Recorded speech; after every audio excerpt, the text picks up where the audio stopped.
So the new selection pack has dropped, and a question a lot of people will probably be asking themselves is, do I play anything here, and if so, what? Well, I'm gonna try to give a supercut as to what's in the packs and whether you would want to play them or not. Spoiler alert, there might be a lot of spending. So to basically recap what's in this pack, we'll talk about the more meta relevant stuff in my opinion first, and then the more fun stuff. First of all, we have Runick. Runick is a deck that can mill your opponent out, but you can't use the battle phase. They mill your opponent by using quick play spells, and their field spell can allow you to activate them from the hand. All your quick play spells can do things like search and destroy, and also banish more cards from the top of your opponent's deck, and well, they can banish your opponent's deck. Additionally, they can also choose to skip that and then summon a little helper like Hugin over here, which can search for a field spell. Your other helper can search for a continuous spell, which allows you to banish more cards, and your other helper is just a card that it destroys things when it is destroyed, but cannot be destroyed by card effects, which is very interesting and very funny, honestly. We also have Ultimate Slayer, which is kind of like Dogmatica Punishment, but it's a spell. It isn't as versatile, but it also doesn't lock you out of summoning anything. It can send Natis, obviously, if you're going against Despia, and it's also spell speed 4 against monsters, so that's really funny. Not to forget mentioning Predaplants, which I think are probably the most meta impacting one because they're actually a really decent, slightly brickier, but also slightly higher skill ceiling version of just Branded Despia, which I'll talk about in a sec. We also have Labrynth, and to summarize the reaction of the player base to Labrynth is to say the word mommy. Yeah, and no, she isn't the mommy. Let me get the mommy out real quick. I wish I could zoom in right now, but as there is definitely detail at the pits. They knew what they were doing, these bastards. However, this trap deck isn't good enough to make it into the meta because they're missing their best monster, which you play over Mommy Armpits over here, who's Lady of the Labyrinth, I think, who lets you set traps from your deck directly, and it's also an extender. It's fucking nuts. Otherwise, you also have things such as Weather Painters, which aren't meta, but they are still a pretty good shifter deck, and surprisingly, they're really good. Again, I played against them with Runicks, and I lost to them. They really held out. They have so much grind value. If you let them set up an initial board, you are screwed. And of course, who's to forget? Dante target Seer, Seer target Dante. We got a tour guide reprint, and also we have Appaloosa, because guess who's in the artwork of Ultimate Slayer? I think you can kind of tell where I'm going with this. It's also in the set, and that card is Appaloosa. We also have the Ladies of Lament, but like, who's playing that? Just play Lilith, that's better. Now I'm gonna go on to show a couple of deck lists for decks that I've currently played and or played against and give my general thoughts.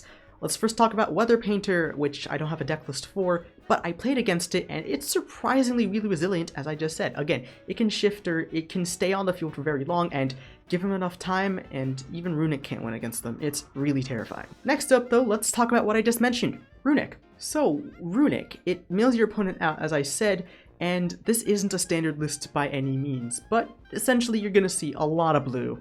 No purple or pink or whatever the hell trap cards are. I might be colorblind, I don't know. You can see it pure, you can see it with Invoked, you can see it with Magical Musket, or you could see it with things like Cyber Valley, and it's also quite toxic. It mills your opponent's deck out, and if you banish their core key pieces, like if I were playing Branded Despia, and if they banished all my Albazes, I'm as good as dead. Like what? What am I gonna do? Summon Guardian Chimera? And the deck also just doesn't die. It's really resilient even though it can't use its battle phase most of the time. Gary floats by just destroying things when it's destroyed. You have NUMEN, which lets you prevent targeted interaction, and Hugin that can prevent Harpy's Feather Duster from screwing you over, and because Fountain allows you to use quick play spells from the hand, you can preserve information, prevent your opponent from knowing what you could possibly even do, and you also don't fold to a Harpy's Feather Duster, especially if you have Hugin. Overall, this deck, again, I'll say it's toxic, but if you play it pure or if you play it synchro, I think it's based, but there's been lots of people playing it with Floodgates, which I think is a bit of a no-no. It's cringe, man. Besides, why play Floodgates when you can play Floodgates, but it's a turtle? It makes it better, right? It's a turtle. It's cute.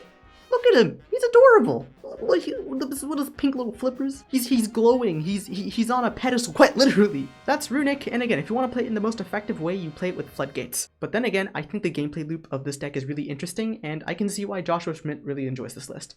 Or deck, rather. Let's also talk about the other list that we can find that isn't competitive, but it might be worth your gems because it's pretty damn cheap. We're talking about Labrynth. Now, of course, if you look at this, there's a lot of weird ultra rares, but really, it's Dogmatica Punishment, Natis, and then 2 copies of Lovely, 3 copies of Welcome Set Labrynth, which isn't as expensive as Runick because, oh my god, they made it so expensive. Why? I mean, I get why, but still, it doesn't make it better. And Labrynth, well, they like to activate traps, they like to destroy things, they like to control the field, and they like to prevent your opponent from doing the same to you. They also generate tons of advantage. Your Stovey Torbies and your Chandragliers can put themselves back in the hand or summon themselves again after using their own effects to sack themselves in order to get traps. Backjack allows you to get traps from the top of your deck to your hand, I think. I didn't really read it. You have Ariana, which is a searcher, Ariane, which dumps, which also enables the effects of Ariana and Ariana in the graveyard, and Lovely lets you pop things and reset traps, but they have the restriction of being only usable when you have a Fiend, which isn't a problem because you only run Fiends except hand traps. I'm talking a little fast, but the deck is pretty good.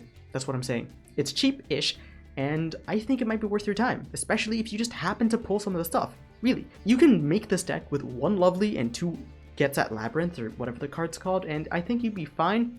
But then again, here's some optimal ratios, have fun with the deck. However, there's one deck that I think needs a lot more attention from this pack, and that's going to be Predaplants, specifically branded Predaplants. It's much more interesting than branded Despia because there's a lot more plays than just normal summon a Luber, activate branded fusion, send Tragedy and Elbaz to make Lubu. You get the point, right? The same old damn thing, the same old damn end board. And while it's a balanced end board, we could make something that has a lot more lines of play, a somewhat static end board, but there's a lot of options you can do afterwards, and it also doesn't rely on your branded fusion going off, so you could get ashed and still actually, you know, play the game, and you don't need to have Mirror Jade either. That's an option.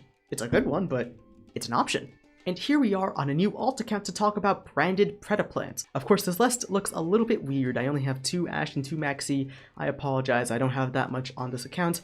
And of course, there's some things I do need to craft, like another Albion, a copy of Chimera Felicia, and also a copy of the big old Chungus Predaplant. And ratios, they're not set in stone, but I think that's what's super appealing of this deck. But what does branded Predaplant do that's different from branded Despia? Well, first of all, the brandeds and the Predaplants are good because you can search the branded with the Predaplant. You could also search the branded with your branded stuff and then use the Predaplants for their own shenanigans.